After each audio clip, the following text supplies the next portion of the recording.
Ini kita melihat kegaduhan-kegaduhan ini terus diciptakan. Yang kita ini dihadap-hadapan. Artinya rezim ini sudah banyak kita lihat mengadu domba ulama. Sekarang saya dengan tuntunan ilahi yang antum yakini, antum sebenarnya sebel nggak sama Ahok? Kalau dengan keyakinan apa yang saya itu membenci Ahok karena Allah. Oke. Kalau saya katakan dengan Ade Armando, perasaan Membenci antum karena Allah. membenci karena Allah. Dengan Denny Siregar, Sama, semuanya itu membenci karena Allah. Kenapa? Kalau Eko Kuntadi juga sama semuanya.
antum ini ngomong begini pernah diintimidasi nggak? Oh sering, banyak banget. Saya ngelaporin Ahok ada 20 kali saya diteror. Teror yang paling berat bentuknya apa misalnya? Teror macam-macam lah, orang datang lah segala macam. Dan alhamdulillah saya lagi nggak pernah ada di rumah. Teror itu datang belum pernah ada di rumah. Yang paling berat apa terornya misalnya? Ada beberapa orang datang memang malam-malam itu bikin kegaduhan di depan rumah saya.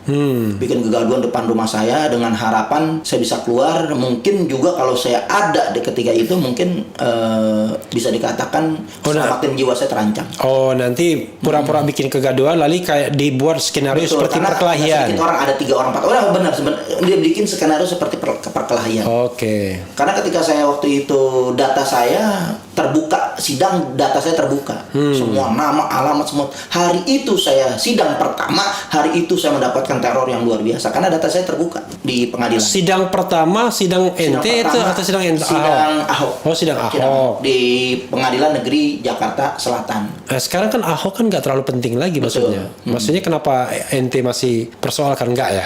Saya sudah nggak persoalan, cuman kan ada rumor-rumor yang berkembang bahwa beliau bisa menjadi capres. Rumor-rumor kan nggak beliau apa-apa bisa menjadi kan hak konstitusional dia. Betul. Tapi kan kita harus menjunjung tinggi nilai-nilai keadilan dan proporsional yang ada. Nah, kan tergantung rakyat Ya, mau milih apa enggak nanti. Makanya kan kita menghimbau, kita memberikan pendapat ya kan untuk bisa masyarakat ini paham dengan apa yang ada yang sebenarnya. Ya, artinya kan ada dua hal. Kalau dia kita mau memberikan pemahaman. Kalau dia mau nyalon itu kan hak dia. Iya. Kan haknya rakyat semuanya sama. Tapi untuk dipilih dan memilih. Iya. Kan perkara dipilih atau tidak ya ente kasih edukasi ke rakyat. Edukasi harus kita sampaikan. Itu jangan sampai kemudian ini saya sampaikan argumen-argumen saya untuk jangan memilih. Iya apa-apa, iya. Tapi jangan sampai ente antum kemudian tiba-tiba melarang hak orang. Oh iya, kan kita sampaikan. Walaupun dalam konteks ini Ahok nggak mungkin jadi calon karena dia terganjal. Tapi kita terganjal pernah dihukum. Dampak-dampaknya. Oke. Tapi kan dia terganjal ya. Terganjal. Jangankan untuk jadi capres untuk jadi menteri pun nggak bisa sekarang. Kalau undang-undangnya nggak diubah karena menteri itu kan tidak boleh pernah dihukum. Karena melakukan tindak pidana dengan ancaman hukuman 5 tahun atau lebih. Nah, Ahok begitu. Oke. Ente lahir tanggal berapa? 15 Desember 1972. 15 Desember 1972. Oke, 15 Desember 1972. Lahir di mana? Jakarta. Jakarta di Petamburan. Enggak nggak jauh di Petamburan. Yang pasti Kecamatan Tanah Abang. Kan Petamburan sama Kecamatan Tanah Abang. Pantes ente bener-bener anak Jakarta. Anak Jakarta, Betawi, Tulen, karena nenek saya lahir, bapak saya udah lahir temurun di DKI. Oke, jadi antum Betawi asli. Kalau Betawi. nenek moyang dari Yaman. Kalau nenek moyang mungkin berapa keturunan ke atas saya keempat mungkin dari Yaman. Dari Yaman ya, tapi kakek orang tua lahir di sini. Orang tua kakek udah lahir di sini. Kakek lahir di sini. Dan nenek asli Betawi. Kakeknya orang tua kakek juga lahir di sini. Baru mungkin generasi ke sana. Kesananya baru. Oke. Tapi kalau dari ibu, dari bapak maupun ibu, dua-dua saya punya nenek Betawi asli. Oke. Betawi asli karena memang jadi nggak ada campur-campurannya ya? Nggak ada. Jadi antum kalau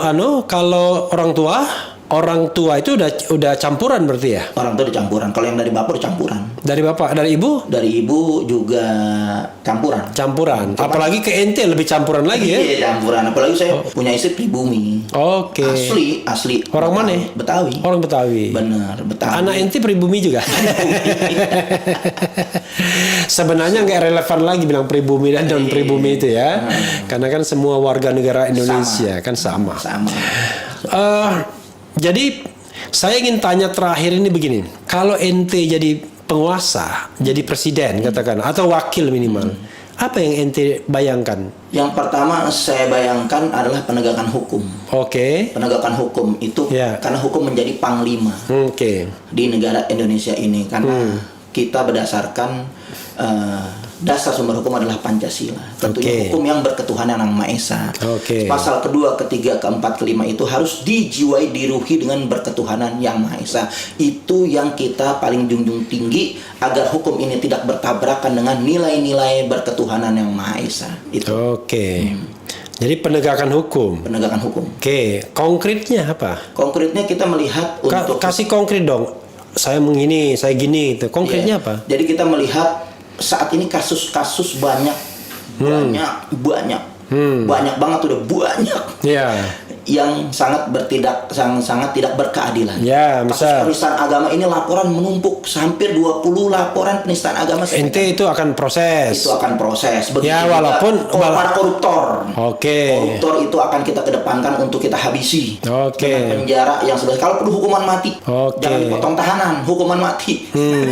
Dengan hukuman mati. Begitu juga ulama-ulama yang dikriminalisasi harus dibebaskan. Karena dasarnya lahir Pancasila itu adalah rumusan ulama, warisan ulama yang 350 tahun sebelum ada NKRI, sebelum ada TNI, sebelum ada Polri, ulama yang berjuang untuk ulama yang dikriminalkan siapa? Habib Rizik satu. Siapa lagi? Kemudian Kiai Sobri Lubis, ada Habib Idrus, ada Muhammad Suradi, udah Ubaidillah, ada Haji Munarman dan lain sebagainya. Loh, itu kan sudah bebas nantinya. Kenapa? Sudah bebas.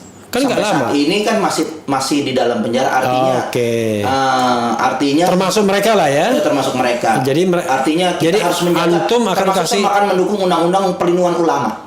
Itu harus ditegakkan, undang-undang perlindungan ulama, karena ulama ini rentan untuk dikriminalisasi saat ini. Khusus kita melihat terdiri dari Nah, sekarang kan wapres kita ulama. Nah, maka itu. Kenapa saya terpanggil karena apa yang kita harapkan satu pun tidak ada yang mewakili aspirasi umat Islam. Justru fatwanya saya melihat adalah untuk kepentingan kelompok. Fatwanya berdasarkan pesanan-pesanan kepentingan daripada rezim, bukan berdasarkan statement-statement ini berdasarkan mewakili daripada umat Islam yang saat ini sudah merintih. Harusnya ulama membela ulama. Kan seharusnya bisa tidak terjadi kegaduhan seperti Menak menggeser daripada hari libur, begitu juga statement-statement membela daripada aliran. Seharusnya kan itu sebagai ulama yang memang wakil presiden seharusnya bisa, karena jabatan wakil presiden itu kan di atas daripada menteri. Seharusnya bisa mengarahkan menterinya untuk tidak membuat gaduh terus gitu. Ya kan? Karena kita melihat sebelum track recordnya juga gaduh, dibilang Ahok sebagai Sunan Kalijodo. Ini kan luar biasa. Sunan itu diberikan kepada waliullah, kepada orang-orang yang soleh, kepada orang-orang terpilih, bukan sembarangan. Ini kita melihat kegaduhan-kegaduhan ini terus diciptakan. Yang kita ini dihadap-hadapan, artinya rezim ini sudah banyak kita lihat mengadu domba ulama. Tapi kan kalau pendukung Jokowi menganggap ente yang bikin kegaduhan. Terus menerus. Justru harusnya mereka paham apa yang itu disebut kegaduhan. Kegaduhan itu adalah yang menyimpang dari apa nilai-nilai yang ada. Oke, jadi kegaduhan itu bukan statement keras ya. Iya, kegaduhan itu negara ini berdasarkan Pancasila. Kita sepakat ketuhanan yang Maha Esa ini tidak boleh menistakan. Siapa yang menistakan? Kelompok mereka, berarti mereka yang melakukan kegaduhan. Nah, berarti mereka melakukan, kita justru membela agar Pancasila ini berdiri tegak, nilai-nilai ketuhanan Maha Esa sampai terjaga sampai saat ini. Itu. Jadi kalau kita melihat kegaduhan, balik lagi ke secara konstitusi, balik lagi secara ketuhanan yang Maha Esa, secara juga nilai-nilai agama yang ada. Gitu. Jadi kegaduhan itu maksudnya adalah mereka yang bersikap bertindak melanggar nilai-nilai daripada norma-norma hukum dan juga agama. Oke, gitu. Norma hukum dan agama. Betul. Ya. Kalau kritis ya nggak gaduh ya. Kalau kritis nggak gaduh. Oke, tapi paling sebel orang. Ya itu hak mereka mau sebel ataupun tidak sebel, hak mereka. Yang pasti saya menyampaikan ulul haq walau kana muron. Sampaikan yang benar walaupun kagak enak. Gitu. Sampaikan aja, kewajiban kita nyampein. Mau diterima mau kagak itu bukan urusan kita. Kewajiban kita nyampein, urusan hasil urusan Allah Subhanahu wa Ta'ala. Saya tanya ya kepada antum ya, sebagai seorang manusia ya kan, warga negara, antum dendam nggak sama Ahok? Saya nggak pernah dendam. Karena agama menuntun kita untuk tidak boleh dendam kepada siapa. Sebel nggak sama Ahok? Kalau kita melihat tuntunan tuntunan kaidah agama, benci dan cinta harus karena Allah. Apa yang Allah tuntun kita kepada manusia? Enggak, iya sekarang perasaan ente lah, perasaan antum ya. Perasaan harus dituntun, nggak boleh kita liar. Oke. Perasaan mesti dituntun. Jadi kalau saya tanya gimana jawabannya? Dengan tuntunan ilahi. Oke. Gitu. Sekarang saya dengan tuntunan ilahi yang antum yakini, antum sebenarnya sebel nggak sama Ahok? Kalau dengan keyakinan apa yang saya itu membenci Ahok karena Allah. Oke. Kalau saya katakan dengan Ade Armando, perasaan membenci antum karena Allah. Membenci karena Allah. Dengan Denny Siregar sama, semuanya itu membencikan Allah. Kenapa? Kalau Eko Kun tadi juga sama semuanya. Kalau Refli Harun benci juga enggak? Kalau Refli Harun enggak. Karena kita melihat nilai-nilainya sejalan. Ia tidak menyimpang dari konstitusi, tidak menyinggung menghina agama, mendukung penista agama, enggak ada itu pernyataan sedikit pun saya melihat dari, bahkan saya bilang saya idola Refli Harun karena saya lihat pembelaannya. Kalau misalnya nanti yang juga saksi ahli loh. Kalau yang misalnya Ade Armando mendengar ini ya kan, siapapun ya nggak apa-apa, direaksi saja ya. Namanya kan negara demokratis kan. Jadi boleh kita berbeda pendapat. Betul. Ya kan. Jangankan berbeda pendapat, berbeda pendapatan juga boleh. Sebenarnya beda pendapat lumrah biasa. Cuman yang jadi masalah kadang-kadang beda pendapatan. Ya, okay. Karena dari beda pendapatan, satu tempat, satu kubu, satu kelompok bisa berantem.